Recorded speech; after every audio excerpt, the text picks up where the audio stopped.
Right. Telangana రాజకీయాల్లో ఒక కీలక పరిణామంగా చూడాల్సిన అవసరం ఉంది. కేసీఆర్ తనయ కవిత ఈరోజు ఆయనకే లేఖ రాసిన సిచ్యువేషన్ ఇవాళ తెలంగాణ రాజకీయాల్లో ఒక సంచలన అంశంగా మారింది. అయితే ఆ లేఖ పూర్తిగా ఆమెదే అని ఇంకా పూర్తిగా స్పష్టంగా క్లారిఫై కానప్పటికీ అయితే ఆమె రాసినట్టుగా చెప్తున్న లేఖలో చాలా స్పష్టంగా చాలా అంశాలను రైజ్ చేశారు. అయితే ఇటీవలి కాలంలో కవిత అసంతృప్తితో ఉన్నారు అనే ఒక చర్చ జరిగింది. అసంతృప్తితో ఉండడం ద్వారా పార్టీని వీడుతారు అన్న ఒక చర్చ జరిగింది. దానికి తోడు ఇటీవలి కాలంలో ఆమె కొంతమందితో పార్టీకి సంబంధించిన నేతలు కాకుండా ఆమెకు ఏదైతే అనుకూలంగా ఉందో తెలంగాణ జాగృతి సంస్థకు సంబంధించిన నేతలందరితో ఆమె సమావేశం అవడము, ఇటువంటి పరిణామాల నేపథ్యంలో మరి ఆమె పార్టీని వీడుతారు అనే ఒక చర్చ చాలా కాలంగా జరుగుతోంది. మరి అటువంటి పరిణామాల నేపథ్యంలో ఇటీవలి కాలంలో మరోవైపు హరీష్ రావుని కేటీఆర్ ఆయన ఇంటికి వెళ్ళి కలవడము, ఇటువంటి పరిణామాల నేపథ్యంలో మరి హరీష్ రావు కేటీఆర్ కలిసిపోతే కవిత ఒంటరి అయిపోతుంది. మరి ఒంటరి అయిన కవిత బయటికి వెళ్ళిపోతారా, లేకపోతే ఆమె కొత్త పార్టీ పెడతారా, ఇతర పార్టీలో జాయిన్ అవుతారా అన్న చర్చ కొంతకాలంగా జరిగింది. అయితే ఇటీవలి కాలంలో ఆమె ఒక లేఖ నాన్నకు రాశారు అన్న ఒక అంశం తెర మీదకి వచ్చింది. ఆ లేఖలో అత్యంత కీలకమైన అంశాలను ఆమె రైజ్ చేసినట్టుగా కనిపిస్తుంది. ముఖ్యంగా ఆమెను జైల్లో పెట్టిన బీజేపీ పట్ల నాన్న పూర్తిగా సీరియస్గా కనిపించలేదు అన్న అభిప్రాయాన్ని ఆమె వ్యక్తం చేసినట్టుగా కనిపిస్తోంది. అయితే ఆయన పార్టీకి సంబంధించిన సభలో 25 సంవత్సరాలు పూర్తి చేసుకున్న సభలో బీజేపీ పట్ల కొంత సాఫ్ట్గా ఉండడము పార్టీలో నాయకులకు అనేక అనుమానాలు రేకెత్తించే విధంగా ఉంది అని ఆమె చెప్పినట్టుగా చూస్తున్నాం. ఒకసారి మా బ్యూరో చీఫ్ ఉన్నారు రాములు, ఒకసారి రాములతో మాట్లాడదాం. అసలు ఆమె లేఖలో ఏం మెన్షన్ చేసింది, నిజంగా ఆమె అంత ఆవేదనతో ఉన్నారా ఇప్పుడు అన్న అంశం మీద ఒకసారి మాట్లాడదాం. రాములు. దాదాపు ఏదైతే TRS party MLC Kalvakuntla Kavitha TRS party అధినేత మాజీ ముఖ్యమంత్రి కేసీఆర్ కు ఈ నెల 2వ తేదీన ఒక లేఖ రాసినట్టు మీడియాలో ఆ లేఖ చక్కర కొట్టింది. ప్రస్తుతం ఆమె తన కొడుకు గ్రాడ్యుయేషన్ డే సందర్భంగా ఈ నెల 16వ తేదీన అమెరికాకి వెళ్ళింది. రేపు సాయంత్రం 7:30 గంటలకి హైదరాబాద్ కు తిరిగి వస్తుంది. ఆమె అమెరికాలో ఉండగానే ఈ లేఖ కొన్ని ఛానళ్ళకి ఆమె వైద్యులు మీటింగ్ ఇచ్చారని కూడా ప్రత్యేక జరుగుతా ఉంది. అంటే అంశాలు చూస్తే మాత్రం క్యాడర్ లో కూడా అదే అంశాలు ప్రత్యేక చర్చనిస్తా ఉన్నాయి. ప్రస్తుతం బీఆర్ఎస్ పార్టీ వర్కింగ్ ప్రెసిడెంట్ గా ఉన్న కేటీఆర్ చుట్టే బీఆర్ఎస్ పార్టీ గుర్తు తిరుగుతా ఉంది. మాజీ మంత్రి హరీష్ రావు కొన్ని సంఘటనల వరకు, కొన్ని పరిణామాల వరకు పరిమితం అవుతున్నారు.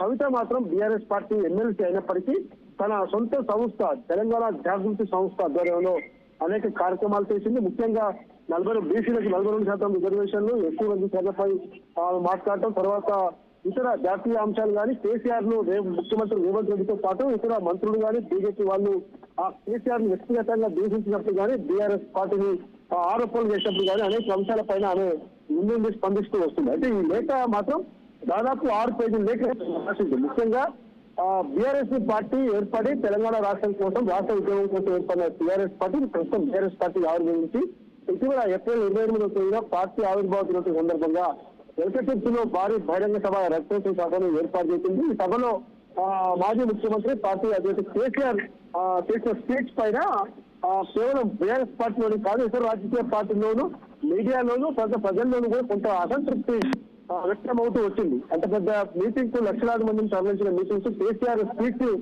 పెద్ద పస లేదు అనేది కూడా చర్చ జరిగింది. అయితే కేంద్రంలో బీజేపీ, రాష్ట్రంలో కాంగ్రెస్ పార్టీ ప్రభుత్వాలు ఉన్నప్పటికీ ఆ ప్రభుత్వాల వైఖరుల పట్ల, ప్రభుత్వాలు అనుసరిస్తున్న విధానాల పట్ల మాట్లాడుకోవడం కొంత బాధాకరమైందని చెప్పి కూడా ఆమె లేఖలో మాట్లాడింది. తనతో ఉర్దూలో వక్ఫ్ బిల్లుపై మాట్లాడకపోవడం కూడా ముస్లిం మైనార్టీలో కొంత బీఆర్ఎస్ పార్టీకి ఆదరణ తగ్గుతుందని కూడా చెప్పడం జరిగింది. రేవంత్ రెడ్డిని పర్సనల్ గా టార్గెట్ చేయకుండా పేరు చేయకుండా మాట్లాడటం కూడా అదొక పెద్ద మైనస్ చర్చగా మారింది. దాంతో పాటు తెలంగాణ రాష్ట్రంలో కాంగ్రెస్ పార్టీ అధికారంలోకి వచ్చినాక కేసీఆర్ ఆనవాళ్ళు లేకుండా చేస్తామని చెప్పి ఏదైతే చెప్పిందో తెలంగాణ తల్లిని మార్చడం, తెలంగాణ గీతాన్ని మార్చడం, ఇంకా ఇతర అంశాల్లో కూడా తెలంగాణ తల్లితో పాటు తెలంగాణ గీతంతో పాటు ఇతర అంశాల్లో కూడా కేసీఆర్ ముద్ర లేకుండా చేస్తారని చెప్పి రేవంత్ రెడ్డి మాట్లాడుతున్నప్పటికీ ఆ అంశాలు పొందుపరచలేదని కూడా ఆమె చెప్పడం జరిగింది. దీంతో పాటు పార్లమెంట్ ఎన్నికల్లో బీజేపీ లోపాయికారి ఒప్పందంతో పార్లమెంట్ ఎన్నికల్లో కొన్ని చోట్ల డిపాజిట్ రాకుండా పోయాయి, చాలా చోట్ల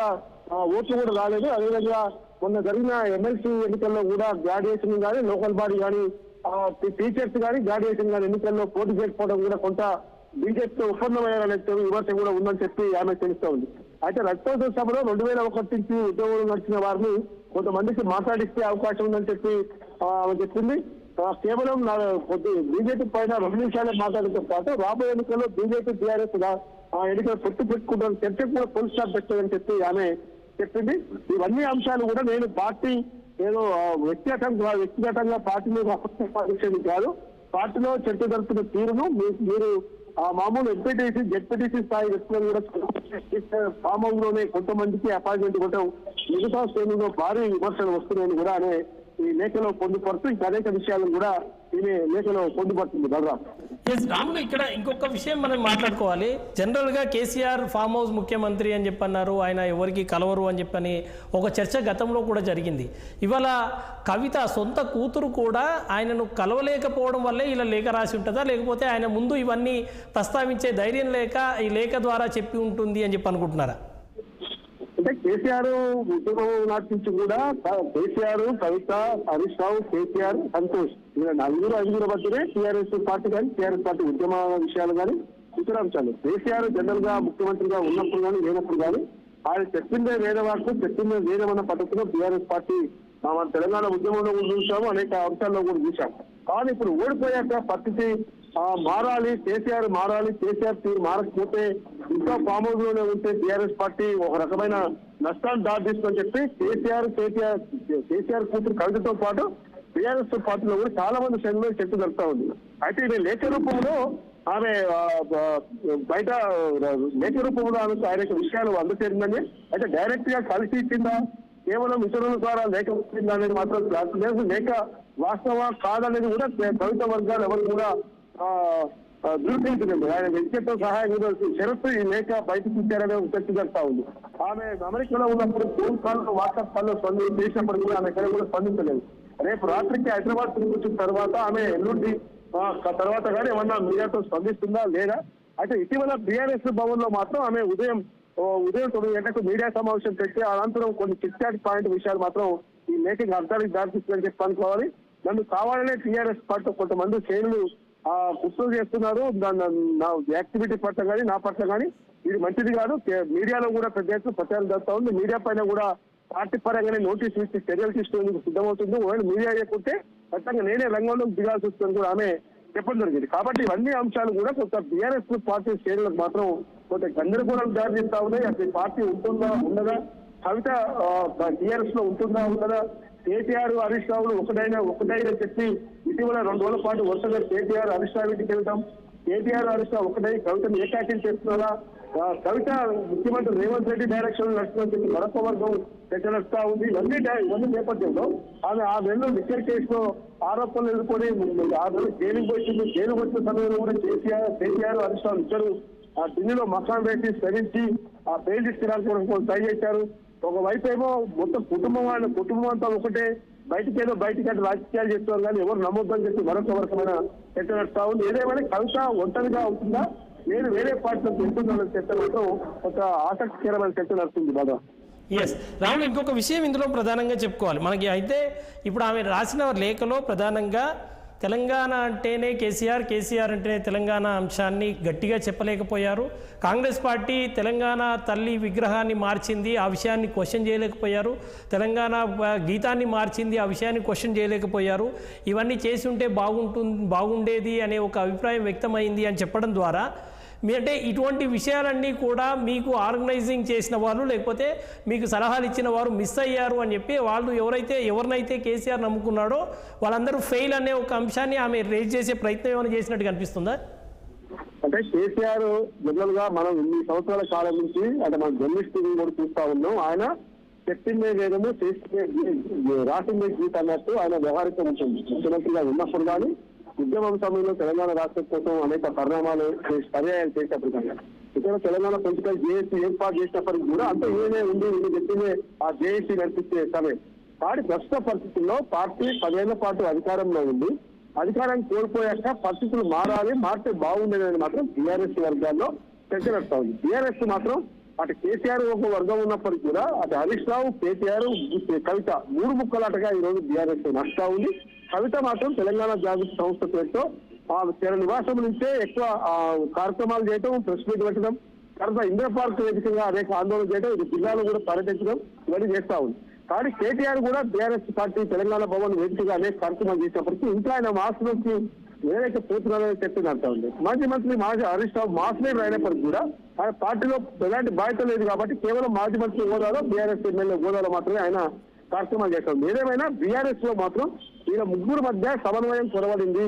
కవిత ఖచ్చితంగా ముఖ్యమంత్రి రేవంత్ రెడ్డి డైరెక్షన్ లోనే పనిచేస్తుంది అనేది మాత్రం పెద్ద ఎదురు చర్చ నడుస్తా ఉంది కదా. Right, thank you Ram. So మొత్తంగా ఎటు చూసుకున్నా తెలంగాణ రాజకీయాల్లో ఒక సంచలనంగానే భావించాల్సి ఉంటుంది ఈ లేఖను. అయితే ఇది ఎక్కడి దాకా వెళ్తుంది అన్న అంశం మీద ఇంకా చర్చ జరగాల్సి ఉంది. ఇప్పటికే ఇంకా కవిత ఇప్పటికే తను విదేశాల్లో ఉన్న పరిస్థితి కనిపించింది. అయితే ఆమె ఈ విదేశాల నుంచి వచ్చిన తర్వాత కవిత గారు ఏమైనా రెస్పాండ్ అవుతారా చూడాల్సిన అవసరం ఉంది. అయితే ఏది ఏమైనా తెలంగాణ రాజకీయాల్లో కేసీఆర్కి పార్టీలో నాయకులే ధైర్యం చేయరు లేఖలు రాయడానికి. మరి సొంత కూతురుగా ఉండి ఇవాళ ఆమె లేఖ రాయడము, ఆ లేఖ ఇవాళ బయటికి రావడం మరి పూర్తిగా ఇంకా కన్ఫర్మ్ కానప్పటికీ ఆ లేఖ ఆమెదే అని చెప్పి ఇంకా పూర్తిగా కన్ఫర్మ్ కానప్పటికీ ఏదో కొంత చర్చ జరుగుతోంది. గత కొంతకాలంగా బీఆర్ఎస్లో ఏదో ఒక అలజడి ఉంది, పార్టీలో నేతలు అసంతృప్తితో ఉన్నారు అన్న ఒక చర్చ జరుగుతుంది ఇప్పటికే.